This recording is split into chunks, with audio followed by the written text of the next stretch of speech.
EPFO సభ్యులందరూ ఎదురు చూస్తున్న శుభవార్త రానే వచ్చింది.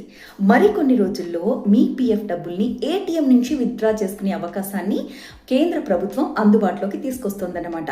ఈ నెలాఖరులోపు లేదా నెక్స్ట్ జూలై 1st వీక్లో కానీ ఈ సర్వీసెస్ని అందుబాటులోకి తీసుకొస్తుంది. దీనికి రూల్స్ అండ్ రెగ్యులేషన్స్ ఏంటో తెలుసా? మీరు ఒకవేళ ఏటీఎం త్రూ డ్రా చేయాలి అనుకుంటున్నారనుకోండి, రోజుకు 10,000కు మించి డ్రా చేయలేరు. ఒకవేళ 5 లక్షల రూపాయలు మీరు క్లెయిమ్ పెట్టుకోవాలి అనుకుంటున్నారనుకోండి, 3 రోజుల్లోనే ఆ డబ్బు మీ ఖాతాలోకి వచ్చేస్తుంది. ఇప్పటి వరకు మనం ఆన్లైన్ పోర్టల్లో అప్లై చేసుకునే వాళ్ళం. ఆ తర్వాత అది పరిశీలనకు వెళ్ళేది. ఆ తర్వాత కనీసం వారం రోజుల సమయం పట్టి 7 నుంచి 15 రోజుల సమయం మన ఖాతాలో ఆ డబ్బు జమ కావడానికి టైం పట్టేది. కానీ ఇక నుంచి కేవలం 3 రోజుల్లోనే మీరు క్లెయిమ్ చేసుకునే అమౌంట్ మీ ఖాతాకి వచ్చేస్తుందన్నమాట. ఇంకొక కొత్త రూల్ ఏంటో తెలుసా?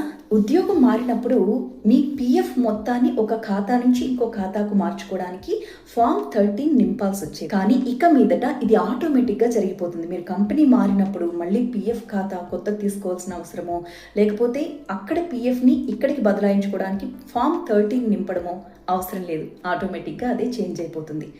అదేవిధంగా సభ్యులు తమ పేరు కానీ, డేట్ ఆఫ్ బర్త్ కానీ, వ్యక్తిగత వివరాలు ఏవైనా కానీ మార్చుకోవాలి అనుకుంటే ఆ సభ్యుడు పనిచేసే కంపెనీ యొక్క యజమాని జాయింట్ డిక్లరేషన్ ఇచ్చి ఆ చేంజెస్ అనేది చేసుకోవాల్సి వచ్చేది. ఒక పెద్ద ప్రాసెస్ అనుకోండి అది. అయితే ఇప్పుడు అలాంటివి ఏమీ అవసరం లేదు. మీ ఆధార్ ద్వారా ఆ చేంజెస్ని మీకు మీరే చేసేసుకోవచ్చు.